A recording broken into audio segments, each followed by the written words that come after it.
My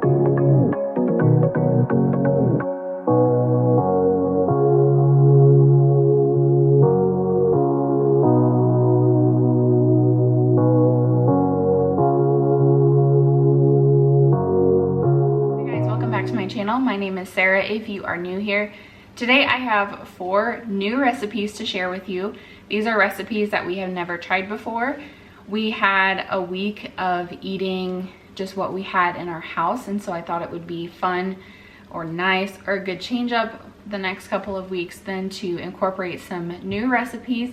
This is a lot of times how we find new favorites. So we tried 4 recipes out the last couple of weeks, which include a Mexican street corn chicken, barbecue pineapple meatballs, a mashed potato casserole with crispy chicken, kind of like a KFC bowl, and chicken tetrazzini. I do have timestamps down in the description box, so if you're interested in seeing a specific recipe, you can jump down there and click on the timestamp and it will take you directly to the part of the video where that recipe starts. Before we get started, don't forget to subscribe so you don't miss anything here on my channel. I would love to have you be a part of my YouTube family. I do have a playlist down in the description box with all of my meal inspiration videos, every meal video that I have made here on my channel, if you are interested in more recipes like these ones. I think that's all I had to tell you, so let's go ahead and get into the video. Thanks for watching. The first recipe we are starting off with is a Mexican street corn chicken casserole, which is a mouthful.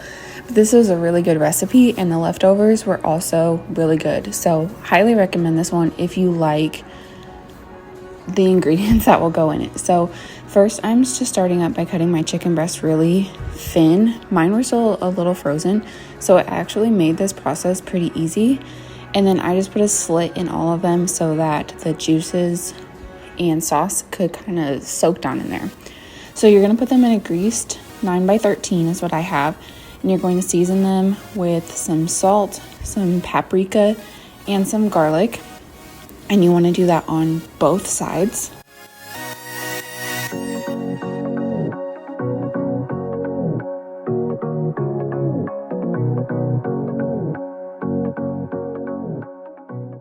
And then you're going to make the mixture that goes on top. So I'm using 2 small cans of corn, or you could use 1 bigger can of canned corn. You could also use frozen corn if you wanted.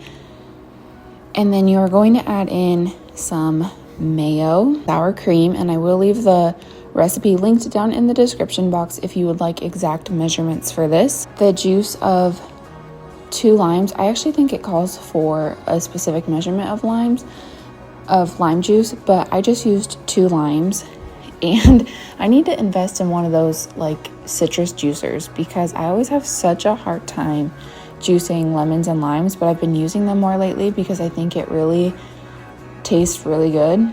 So anyway, and then you add in some chili powder, and I didn't measure this because I wanted it to our liking. So you just mix that up really well, and then you put it on top of the chicken. And I actually did this part earlier in the day and then put the chicken in the fridge until a little bit later.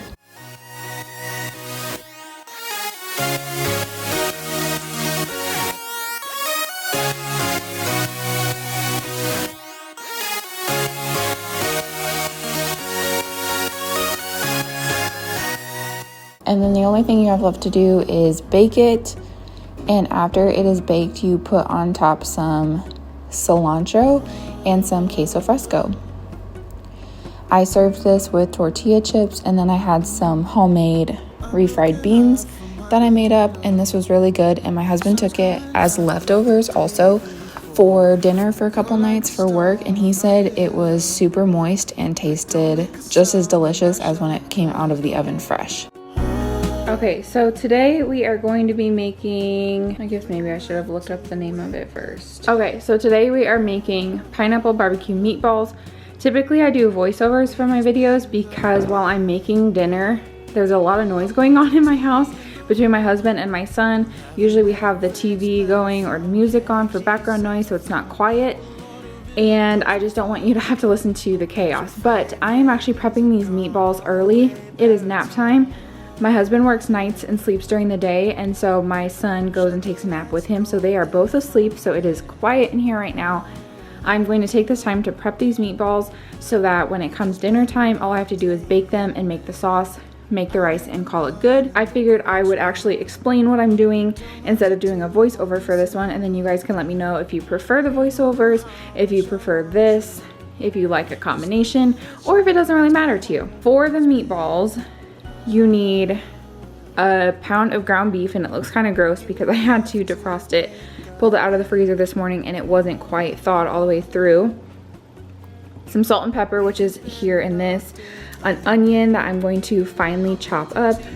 1 large egg, some minced garlic, some sesame seed, some breadcrumbs, and then it calls for cilantro, fresh cilantro, and I made a meal, the Mexican street corn chicken, which you saw in this video, and I didn't realize that I needed cilantro for both that and this, so I used all of the cilantro for that because it was a small bundle, or a small bunch.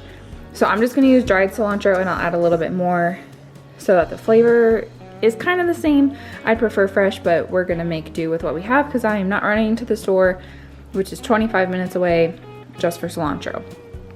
So let me chop up that onion, and then basically you just put everything in the mixer, mix it up really well, form balls. I'm going to put it on a cookie sheet and pop it in the fridge until dinner, which is how or when we will bake it, and we'll make the sauce. And we'll serve this with rice. So let's go ahead and get this all mixed together.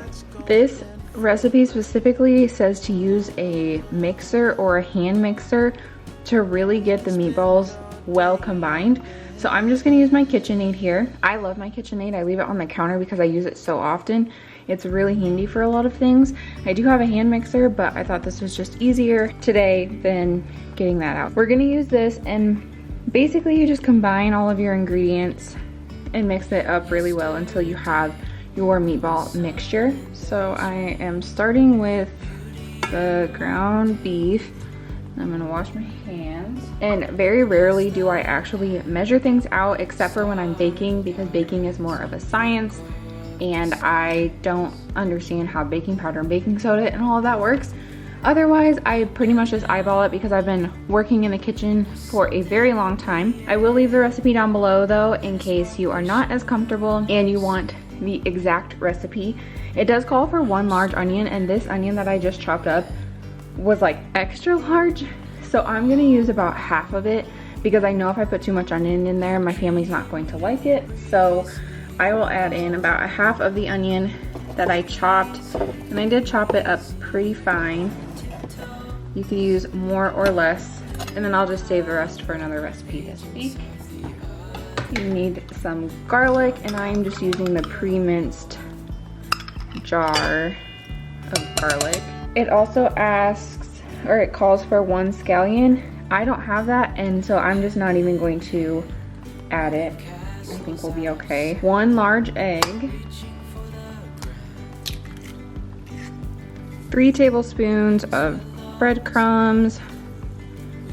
A tablespoon of sesame seeds, which is about what I have left. Hopefully I don't need that for another recipe that I have already planned this week. Some cilantro. I'm gonna add quite a bit because dried cilantro isn't as potent or flavorful as fresh cilantro, so I wanna make sure that we get that flavor in there, and then salt and pepper to taste. So I'm gonna hold back a little bit on the salt, just do a little bit of that, and then we'll do a nice hefty helping of pepper. And then you mix this up until it's really well combined, and then we'll make it into our meatballs.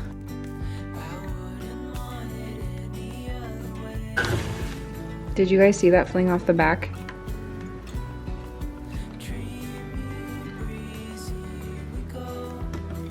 Lovely.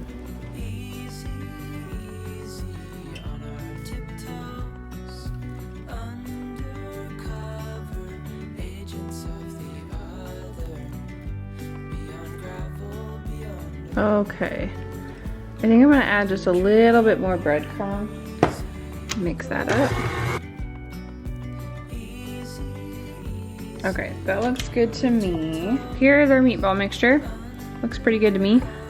I'm going to get a pan out and we are going to roll these out into meatballs. I just have a medium cookie dough scoop here.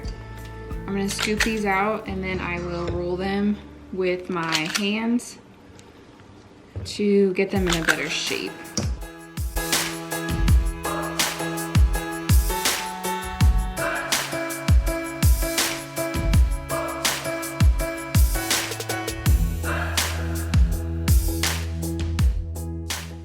So from that pound of ground beef, we got 15 good sized meatballs. You could get more if you used a smaller scoop or even if you just made them by hand. But using the scoop helps to make them all the same size. So I am going to just lightly cover these with plastic wrap and put them in the fridge until we are ready to start making them. And then it says to bake at 410 degrees for 10 to 15 minutes, but I might need to do a little longer since they are kind of on the bigger side. And when we get to that point, then we will make our sauce. Okay, back to the voiceovers. So now it is time to make the sauce. And I am doubling this recipe. So I am adding in some pineapple juice and some liquid aminos, or you could use soy sauce if you wanted. We use liquid aminos instead.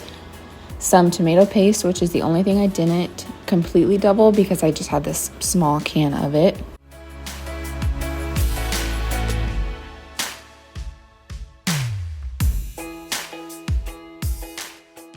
Cornstarch,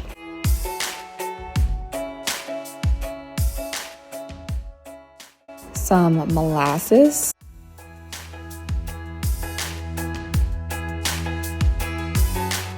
some honey, and the honey was not coming off of my measuring spoon very easy. I was getting annoyed with it, with how slow it was going.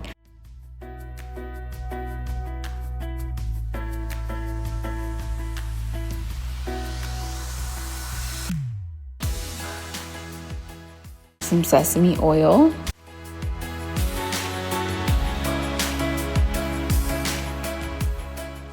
Worcestershire sauce, ginger, and I'm just using this ginger paste, some garlic, and I'm just using garlic powder, and then whisking that all together. And then I realized that I forgot to add in the chunks of pineapple. So you also want to do that, and then you just let this simmer on the stove and let it thicken up. And then you're going to add in your cooked meatballs to kind of coat them all together. We didn't love this sauce, but I think it's because it was a little too sweet for us, and my husband, I should have known, the onion pieces and the meatballs were a little too much. But we served it over rice, and then we gave the leftovers to my mom actually, so she could give it a try. The next recipe is a mashed potato casserole with crispy chicken. This is very similar to a KFC bowl, and my husband is in love with peeling potatoes for me, which I am super thankful for because one of my least favorite things to do is peel potatoes. So he wanted to show you his potato peeling skills. So he peeled up the potatoes for me, and then once he was done with all of those, then I went in and did my part. So the base of this is mashed potatoes. So I am just then dicing up the potatoes. They don't have to be a certain size. I just boil them this way because they boil faster when you cut them up. So I chopped them up, and then I put water in a pan just until it was covering the potatoes, and then I put them on the stove and boil them until they are fork tender. And I do add a little bit of salt onto my potatoes as well. And then this recipe needed some shredded cheese. So once again, my husband is in here helping me with the cool gadget. And then to make my mashed potatoes, I use butter, milk, salt, and pepper, and my hand mixer. And I don't have measurements for this because it's based on your liking. We like creamier potatoes, and so I just kind of see how they're looking, and then I did add in a little more milk to make them a little more smooth and creamy.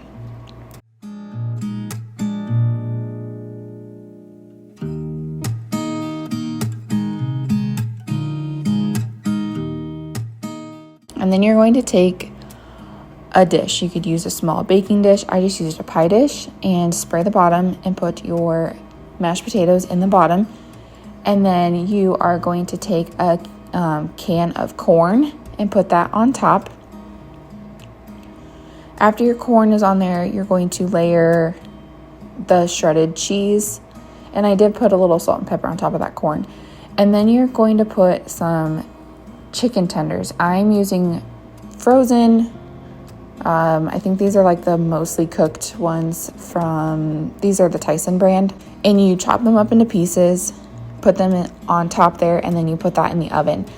Normally, you would make like a brown gravy using gravy mix with this. We don't like brown gravy. We prefer like a milk gravy, so that's what I'm making. So I just put some butter and flour in a pan to make a roux, and then added milk until it was the consistency we like, and then I just seasoned with salt and pepper.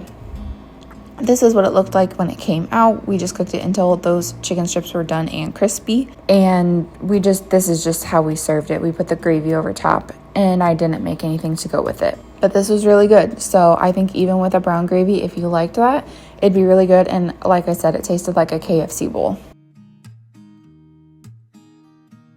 The last recipe I'm sharing with you is a chicken tetrazzini. This was a really easy recipe and tasted a lot like chicken noodle soup, which I don't care for chicken noodle soup, but my husband likes it, so he really enjoyed this. So it's 1 can of cream of chicken soup, some sour cream, some cooked chicken, and I already had this bag of seasoned chicken in my freezer, which is how I came up with this recipe because I had the chicken and the cream of chicken soup to use up. Some salt and pepper, and some chicken broth, and then you want to mix that up.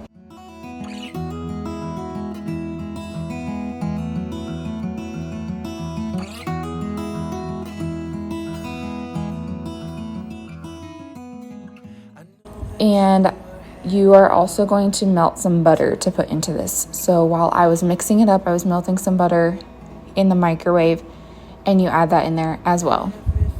And then this recipe calls for linguine noodles, but I wasn't able to find any at the store. So we had some angel hair pasta on hand already. So I just used that because I couldn't find it like at any grocery store at all. And I think it worked out okay. It probably would have held up a little better with the thicker linguine, but it was fine. And then you just put that in the bottom of a baking dish. Again, I'm using a 9x13 and it is greased. And then you top it with shredded mozzarella and some grated Parmesan cheese. And this night, actually, we had some stuff going on and we didn't all eat at the same time. So I didn't get pictures of our plates. But you just put it in the oven until it's like bubbly and the cheese is melted. And then we just had this with some buttered bread on the side to go with it. And and I also made some broccoli to go with this as well. Some Tuscan seasoned broccoli. But that's everything that I have to share with you guys today. Thank you so much for watching. I hope you enjoyed these new recipes. Let me know down in the comments, is your family more of a comfort, we know we like the recipe so we stick with it, or are you adventurous and try new recipes every now and then? Don't forget to subscribe before you go. If you could also hit the thumbs up button, that helps me out more than you know. Thanks again for watching, and I'll see you guys on my next one. Bye.